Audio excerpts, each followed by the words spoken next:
Mental health അതിൻ്റെ second പാർട്ടായിട്ടുള്ള ഒരു video ആണ് ഇത് വരുന്നത്. ഫസ്റ്റ് ഞാൻ ഇട്ടിട്ടുണ്ടായിരുന്നു. അപ്പം എങ്ങനെ നമുക്ക് വേണ്ടി നമ്മുടെ മെൻ്റൽ, അതായത് നമ്മുടെ സ്ട്രെസ്സ് കാര്യങ്ങളെല്ലാം കുറയ്ക്കാമെന്നുള്ളതിൻ്റെ സെക്കൻഡ് പാർട്ട് ഞാൻ പറഞ്ഞു തരുന്നത്. ഞാൻ ഡോക്ടറല്ല, ഞാനൊരു റേഡിയോഗ്രാഫറാണ്. എന്നാലും എനിക്കറിയാവുന്ന ഞാൻ പറയുകയാണ്. അപ്പം യൂസ് ചെയ്ത് നോക്കുക, നിങ്ങൾ ട്രൈ ചെയ്ത് നോക്ക്, ചിലപ്പം നടക്കുമായിരിക്കും. ലൈഫിൽ നൈറ്റ്, ഇപ്പം രാത്രിയിലാണ് ഈ വീഡിയോ എടുക്കുന്നത്. ഈ രാത്രിയിൽ നിങ്ങൾ ഒരു ബുക്ക് എടുത്തിട്ട് നിങ്ങളുടെ ഇന്ന് നേടിയ നെഗറ്റീവല്ല പോസിറ്റീവായ കാര്യം മാത്രം ആ ബുക്കിൽ എഴുതി വെക്കുക. അപ്പം ഇത് എഴുതിയിട്ട് നിങ്ങളൊന്ന് ഇരുന്ന് ഫുള്ള് വായിച്ച് നോക്കുക.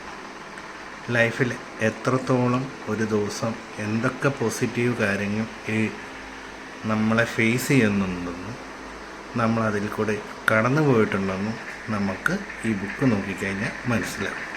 ഓക്കെ, അപ്പം എല്ലാവർക്കും ഗുഡ് നൈറ്റ്.